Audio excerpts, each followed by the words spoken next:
안녕하세요, 한상기입니다. 오늘 소개해드릴 차는 쉐보레 트레일 블레이저입니다. 트레일 블레이저는 쉐보레의 새 소형 SUV죠. 국내에서 개발을 주도했고요. 아시아 시장과 북미 시장까지 팔리는 모델입니다. 트레일 블레이저는 예전에 쓰인 이름이죠. 1999년에 블레이저의 트림 이름이었고 그 이름에 트레일 블레이저라는 미드사이즈 SUV가 나왔죠. 그 처음에 나왔던 트레일 블레이저란 차는 트럭 플랫폼 기반이었고요. 최근에 국내에 출시된 이 트레일 블레이저 소형 SUV와는 상관이 없는 모델이죠. 트레일 블레이저의 트림은 LS와 LT, 프리미어, 액티브, RS 5가지고요. 이번에 시승하는 모델은 RS입니다. 엔진은 1.2L와 1.35L 두 가지가 탑재가 되고요. 그리고 굴림 방식은 앞바퀴 굴림이 기본이고 AWD는 옵션으로 고를 수가 있습니다. 변속기는 CVT와 9단 자동 두 가지가 있는데 AWD만 9단 자동이죠. 이번 시승에는 RS와 다른 모델도 같이 전시가 되어 있는데 확실히 같이 놓고 보니까 RS의 디자인이 훨씬 좋네요. 이 RS에 비하면 일반 모델은 일단 폭이 좀 좁아 보이고 전면의 그 장식도 좀 적죠. 전면 얼굴은 쉐보레 특유의 디자인인데 굉장히 날카롭고 공격적인 그런 인상입니다. 그리고 차 사이즈를 생각을 하면은 보닛의 높이는 좀 높아 보이고요. 지금 보시는 차는 액티브인데 차고가 10mm 정도가 높죠. 그래서 뭐 근소한 차이긴 하지만 약간 좀 껑충해 보이는 그런 느낌이고요. 그리고 이번 시승에서 보니까 이 RS의 경우에는 검은색과 그 빨간색이 색상이 가장 괜찮아 보여요. 트레일 블레이저는 소형급에 해당이 되는데 국산 SUV 중에서 비교를 한다면은 기아 셀토스랑 좀 비슷한 것 같아요. 근데 셀토스보다 그 전반적인 차체 사이즈는 조금씩 큽니다. 트레일 블레이저가 셀토스보다 전장과 전폭, 전고, 휠베이스까지 다 큰데 특히 전고에서 좀 차이가 많이 나요. 전고에서 거의 차이가 60mm가 납니다. 그래서 옆에서 보면은 비율적으로 차가 좀 약간 좀 껑충해 보이는 그런 느낌이 있어요. 이 RS는 뒷모습의 디자인이나 장식도 좀 많이 다르죠. 확실히 RS가 좀 더 스포티하고요. 여러 가지 장식이 더 많이 더해진 모습입니다. 이 트렁크 쪽에 엔진을 나타내는 배지는 따로 붙지가 않고요. 트렁크 가운데에는 딱 쉐보레 엠블렘만 있어서 약간 좀 허전해 보이는 그런 느낌도 있습니다. 그리고 RS는 이 리어 범퍼 하단 쪽에 디퓨저 형상의 디자인이 꽤 스포티합니다. RS뿐만 아니라 일반 모델도 실제 머플러는 저 안쪽으로 좀 이렇게 들어가 있죠. 그래서 이렇게 고개를 낮추지 않으면 저 머플러 팁이 보이진 않습니다. 타이어는 한국 타이어의 키너지 GT, 사이즈는 둘두로의 55와 18입니다. 가장 큰 사이즈가 18인치고요. 가장 작은 사이즈는 16인치죠. 실내는 쉐보레 특유의 디자인이죠. 쉐보레 차들에서 전반적으로 볼 수 있는 그런 디자인이 이 트레일 블레이저의 실내에도 적용이 되어 있습니다. 대시보드 같은 경우에는 그 형상이나 디자인이 좀 여러 가지 선들이 많이 섞여서 굉장히 좀 복잡해 보이고 다른 말로 하면은 공을 들인 그런 디자인이라고 할 수가 있을 것 같아요. 예를 들어서 이 모니터에서 이쪽으로 뻗어나가는 이런 그 라인도 지금이 그 해가 비쳐서 잘 안 보이는데 어두운 데서 보면은 이런 라인이 스타일리시합니다. 시트를 가장 낮게 했을 경우에는 대시보드 상단에 있는 송풍구와 눈의 높이가 거의 대략 비슷해요. 다른 말로 하면은 그 모니터의 위치는 살짝 좀 낮게 느껴질 수 있습니다. 참고로 지금 보시는 시승차는 RS고요. 확실히 RS와 일반 모델과 그 실내에서도 차이가 조금 있죠. RS가 좀 더 보기가 좋습니다. 전반적으로. 보통 눈에 가장 잘 띄는 이 대시보드 같은 경우에는 조금 부드러운 소재를 쓰기 마련인데 이 차 같은 경우에는 가장 상단에 있는 이 부분의 소재도 좀 딱딱해요. RS 같은 경우에는 양쪽 송풍구에 저렇게 빨간색 액센트도 추가가 됐습니다. 좀 전에 모니터의 높이가 조금 낮게 느껴질 수 있다고 말씀을 드렸는데 이 모니터가 그 대시보드 형상이 앞으로 좀 이렇게 튀어나와 있어요. 그래서 그 운전자와는 또 가까워요. 이 모니터 같은 경우에는 물리 버튼을 최소화를 했어요. 이 밑에 보면은 버튼이 몇 개 없죠. 이게 지금 홈 화면이고요. 여기서 설정으로 들어가면은 주요 메뉴로 접근을 할 수가 있습니다. 안에 있는 폰트나 그래픽, 디자인 이런 거는 기존의 쉐보레 차들과 거의 비슷해요. 참고로 이 차는 무선 카플레이가 적용이 됐죠. 그리고 차량으로 들어가면은 이런 메뉴가 나오는데 충돌 감지 시스템 설정에서는 지금 보시는 것처럼 어댑티브 크루즈의 그 출발 알림과 차선 변경 경고, 그러니까 보통 국내에서 팔리는 그 쉐보레 차들보다 평균적인 편의사양이 더 좋습니다. 그리고 지금은 공조양치 화면이고요. 그러니까 이 밑에 쪽에 공조양치 그 패널이 따로 있긴 한데 이 모니터에서도 조절을 할 수가 있는 거죠. 그리고 이거는 내비게이션 화면이고요. 공조양치 역시도 쉐보레 특유의 디자인인데 그 버튼의 크기가 전반적으로 좀 작은 느낌이 있죠. 반면에 이 양쪽의 이 다이얼은 또 크기가 큼직해요. 그래서 그 디자인이나 그런 거는 좀 사용하기가 쉽죠. 버튼이 좀 작긴 해도. 공조장치에 별도의 액정이 있는 것도 장점이라고 할 수가 있습니다. 이 차가 개발에 신경을 썼다고 느끼는 게 작은 부분이긴 하지만 이런 건데요. 통풍 시트 조명이 파란색이에요. 보통 쉐보레는 그 열선 시트와 조명이 같잖아요. 근데 이 차는 이렇게 아주 파란색입니다. 그리고 열선 시트의 조명의 색깔도 기존의 쉐보레 차들에 비하면은 좀 더 그 진하죠. 기어 레버 앞쪽에는 무선 충전 패드가 마련이 되어 있고요. 지금 보시는 것처럼 노트 10 플러스 넣고도 그 길이가 충분히 돼요. 좌우의 폭도 여유가 있는 편이고, 그리고 요 안쪽에는 USB 단자 2개와 옥스 그리고 12V가 마련이 되어 있습니다. 이쪽 디자인이 조금 특이한 게 이렇게 올라와 있잖아요. 막혀 있듯이 양쪽이. 근데 여기가 옆에가 이렇게 뚫려 있어요. 이런 형태의 디자인은 뭐 많이 보지만 이렇게 좀 뚫려 있는 경우는 많이 못 본 것 같아요. 그리고 앞쪽에는 ISG와 AWD 등의 버튼이 모여 있는데, ISG 온오프 버튼 같은 경우에는 그 쉐보레 차에서 그렇게 많진 않죠. 이 AWD 같은 경우에는 이코녹스와 같고요. 다른 차들에 비하면 기어 레버가 있는 이 부분 있잖아요. 여기에 길이가 꽤 길어 보이고요. 이 차는 RS라서 여기에 이렇게 RS라고 새겨져 있습니다. 그리고 전자식 파킹 브레이크는 있는데 오토홀드는 없어요. 컵홀더는 위치는 좋은데 이 안쪽에 이걸 잡아줄 수 있는 날개가 없는 게 좀 아쉬운 부분이죠. 그리고 모니터 주변부터 이 센터패시와 기어레버 주변까지 해서 그 하이그로시가 좀 많이 쓰인 편입니다. 기어레버 뒤에는 그 자잘한 물건들을 수납하기 좋은 그 수납 공간이 또 하나 마련이 되어 있고요. 센터 콘솔 박스는 높이 조절은 되지 않는데 이 높이 자체가 높아서 여기에 팔꿈치를 걸치면 좀 편한 자세가 나오고요. 지금 커버를 보시는 것처럼 이 센터 콘솔 박스 안에 그 용량도 좀 이렇게 길쭉해요. 이걸 커버를 열면은 여기에 그 트레이가 하나 있고요. 이거를 열면은 이게 깊이가 꽤 깊어요. 보시는 것처럼 노트 10 플러스 넣고도 여기에 이 정도의 길이가 남고, 이렇게 가로로 눕히면은 길이가 딱 맞네요. 그래서 센터 콘솔 박스의 용량은 차 크기를 생각을 하면은 괜찮은 편이라고 할 수 있을 것 같아요. 이 들어가는 입구가 좁아서 좀 작아 보이는데 깊어서 용량 자체는 괜찮습니다. 지금은 후방 카메라 화면이고요. 차 급을 생각을 하면은 이 후방 카메라의 화질은 괜찮은 편이라고 생각이 됩니다. 근데 이 가이드라인 연동 외에 다른 기능은 없습니다. 실내에서 가장 괜찮은 부분이 이 운전대가 아닌가 싶어요. 이 운전대 디자인이 좀 스포티하기도 하지만 림에 적용된 가죽이 약간 좀 쫀득해요. 그래서 만졌을 때의 그립감이 괜찮고, 이 림의 두께도 딱 잡았을 때 적당합니다. 운전대의 사이즈는 그 차에 맞게 좀 적당히 작은 사이즈고요. 하단 쪽은 D컷이 적용이 됐죠. 그리고 스포크에 적용된 그 버튼의 기능은 다른 쉐보레 차들과 거의 비슷합니다.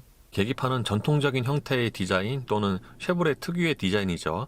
이 RS 같은 경우에는 그 양쪽 그 테두리에 빨간색이 적용이 돼서 좀 더 예쁩니다. 계기판 액정에는 여러 가지 정보가 표시가 되는데, 쉐보레는 스파크도 그 가운데 액정에서 보여지는 정보가 좀 많은 편이죠. 지금이 홈 화면이고요. 이렇게 슬라이딩을 시켜서 주요 메뉴로 접근을 할 수가 있습니다. 여기서 근데 한 바퀴 돌아가진 않고요. 다시 이렇게 반대로 와야 되죠. 여기가 이제 트리 컴퓨터 화면이고요. 다이얼을 돌려서 여기에 표시되는 정보를 이렇게 확인을 할 수가 있습니다. 보시는 것처럼 엔진오일 수명도 있고요. 그리고 에어 필터의 수명도 표시가 되죠. 그리고 정보 페이지 옵션으로 들어가면은 이제 표시가 되는 정보를 여기서 선택을 할 수가 있어요. 또는 뺄 수도 있고, 홈페이지 옵션에서도 그 표시되는 그 홈 화면의 그 정보를 여기서 선택을 할 수가 있습니다. 트레일 블레이저에는 헤드업 디스플레이도 적용이 되어 있습니다. 보통 이 정도 차급의 HUD가 적용이 되면은 컴바이너 타입이 적용이 되죠. 미니도 그렇고. 지금은 높낮이 조절이고요. 여기에는 속도계와 나침판, 그리고 이렇게 타코미터까지 여러 가지 정보가 표시가 됩니다. 이 HUD는 이렇게 접을 수도 있죠. 그리고 시동을 키면은 이제 자동으로 다시 또 올라오고요. 그런데 다른 컴바이너 타입의 HUD처럼 접고 펴질 때의 그 소리가 좀 있는 편이에요. 시트의 전반적인 착자감은 좋은 편이고요. 그 성인 남자가 앉았을 때 그 좌우의 폭이 약간 좀 좁게 느껴져요. 등받이는 괜찮은데 그 쿠션의 그러니까 허벅지를 잡아주는 양쪽이 약간 좀 타이트해서 약간 좀 좁게 느낄 수 있는데, 다른 말로 하면은 몸을 잡아주는 기능성이 좋다고도 표현을 할 수가 있을 것 같아요. 그리고 차 급을 감안을 할 때 시트 가죽의 실도 괜찮다고 생각이 됩니다. 시트의 조절은 모두 전동이고요. 동반자석은 수동입니다. 그리고 이 차 같은 경우에는 그 쿠션 부분의 가죽이 조금 울어 있죠. 참고로 일반 모델의 시트는 확실히 RS보다는 좀 덜 예쁘죠. 유리는 1열만 상하향 모드 원터치가 적용이 되어 있고요. 도어 포켓의 용량도 꽤 큰 편입니다. 이게 지금 보시는 것처럼 그 좌우에 폭이 넓죠. 차 급이나 차 크기를 생각을 할 때 2열의 전체적인 거주성은 괜찮은 편입니다. 제가 앉았을 경우에 무릎과 앞시트 사이에 주먹이 두 개가 좀 꽉 끼게 들어가요. 그러니까 차 크기 생각을 하면은 그 2열의 무릎 공간은 괜찮다고 할 수가 있어요. 그리고 엉덩이나 등이 닿는 부분의 넓이는 충분한데 쿠션의 길이는 조금 짧고요. 무엇보다도 2열 시트의 등받이 각도가 좀 너무 서 있는 느낌이 있죠. 그런데 전체적인 거주성은 괜찮다고 할 수가 있습니다. 예를 들어서 1열 시트를 최대한 낮춰도 이렇게 밑으로 신발이 아주 넉넉하게 들어가요. 이렇게 상하에 그 여유가 있어요. 그래서 발을 좀 쭉 뻗을 수가 있죠. AWD인 것을 생각을 하면은 이 가운데 부분도 아주 많이 올라온 편은 아니고요. 그런데 이 뒤에 있는 USB의 그 위치가 너무 좀 낮은 느낌이 있습니다. 다른 말로 하면은 시트의 높이가 조금 높다고 할 수도 있겠네요. 2열의 암레스트는 꽤 넓은 편이고요. 여기에도 컵홀더 두 개가 마련이 됩니다. 그리고 이 차는 파노라마 루프도 적용이 되어 있습니다. 이 파노라마 루프의 면적도 꽤 넓은 편이에요. 2열 도어의 형상을 보면은 유리가 다 안 내려갈 것 같은데 지금 보시는 것처럼 이렇게 끝까지 내려가고요. 2열 승객을 위해서는 열선 시트도 마련이 됩니다. 그리고 2열인 것을 생각을 하면은 이 뒤에 도어 포켓의 용량도 꽤 큰 편입니다. 참고로 2열에 송풍구가 없는 거는 아쉬운 부분인데 이 사이즈의 소형 SUV에는 2열에 송풍구가 없는 경우가 많긴 하죠. 트렁크는 개폐 모드 전동식이고요. 이 급에서 그 전동식 트렁크가 그렇게 많지는 않죠. 트렁크 기본 용량은 460리터고요. 대부분의 SUV처럼 이 바닥은 2단계로 높이를 조절할 수가 있어요. 그리고 2열 시트를 접으면은 1470리터까지 늘어납니다. 그리고 트렁크 양쪽에는 작은 수납 공간이 있고요. 이거는 이렇게 물건을 잡아줄 수 있는 그런 기능이죠. 그리고 2열 시트를 접으면 이렇게 큰 공간이 생기고요. 트렁크 바닥부터 거의 일직선으로 이어지는 편입니다. 예, 지금은 히터는 끈 상태이고요. 공회전 때 엔진 소음은 생각보다 조용해요. 이 차가 3기통이고 이제 소형 SUV잖아요. 그래서 방음이나 그 진동 대책에 그렇게 기대치가 크진 않은데 이 공회전 때 엔진 소음은 꽤 조용합니다. 물론 엔진 소리가 잘 들리죠, 귀에. 그리고 엔진 음색도 약간 좀 가솔린보다는 디젤과 조금 비슷한 그런 느낌인데 그 엔진의 음량 자체는 정차 시 그렇게 크진 않아요. 그리고 진동 대책 같은 경우에는 이 공회전 때 방음보다 더 좋아요.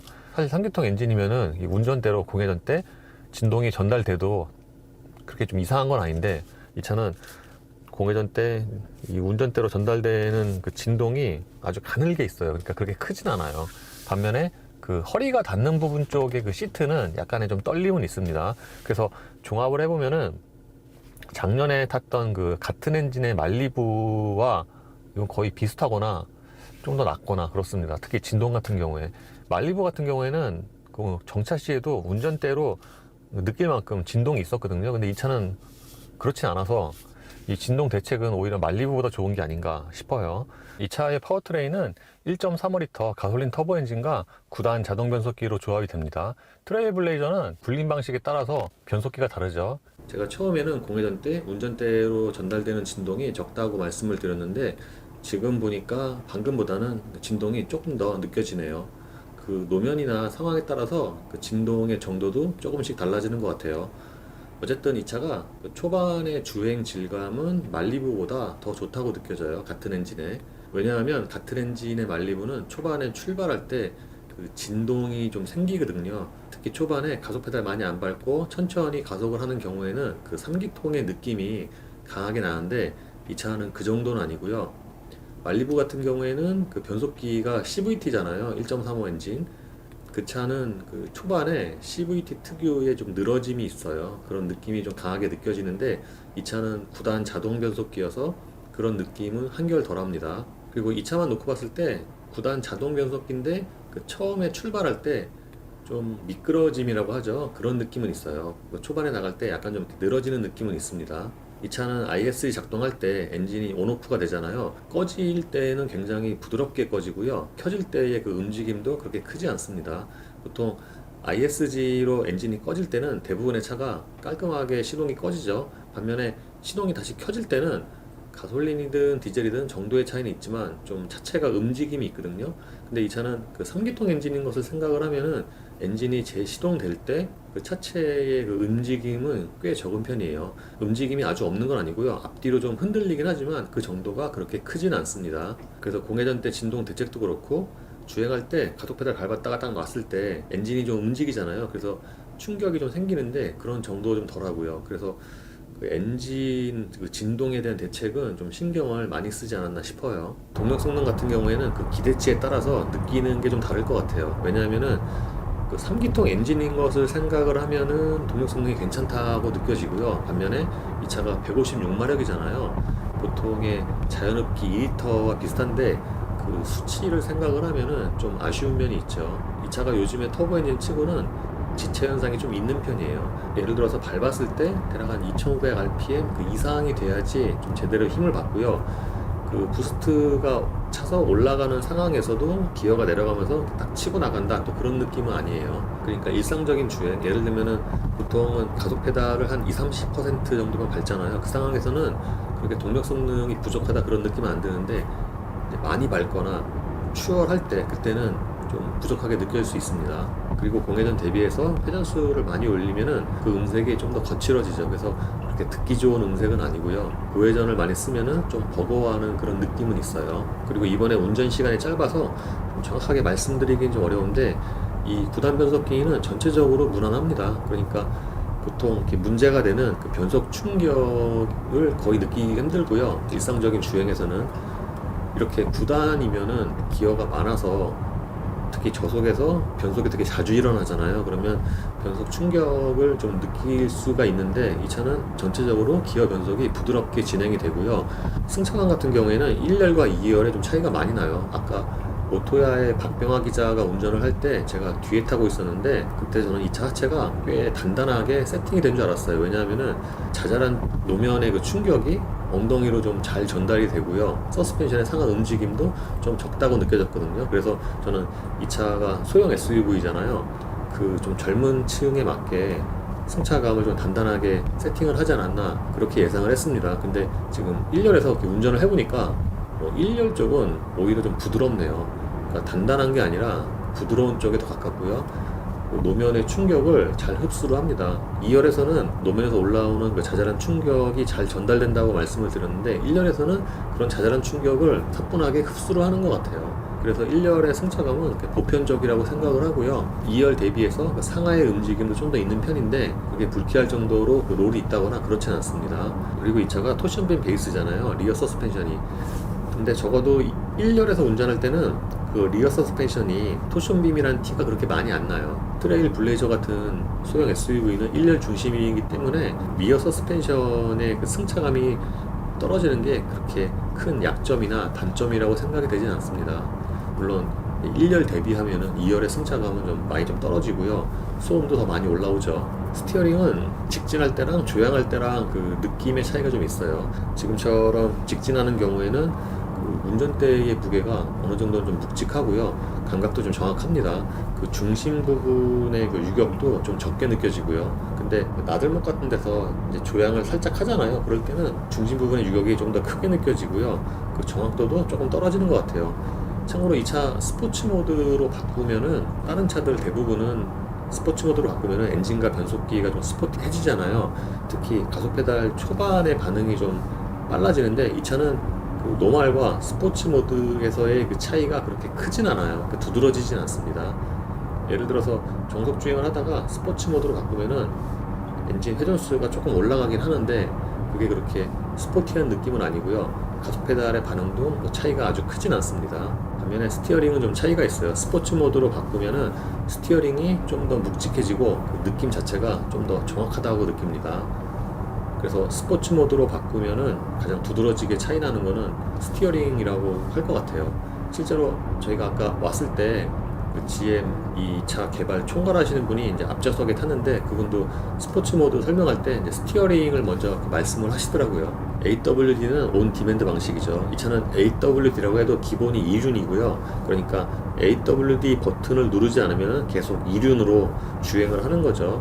사실 아주 뭐 눈이 많이 오거나 뭐 험로에 빠지지 않은 이상 AWD를 쓸 일은 뭐 별로 없을 것 같고요. 그리고 계기판 아래에 조그맣게 2WD 또는 버튼 누르면 AWD라고 글자가 바뀌죠.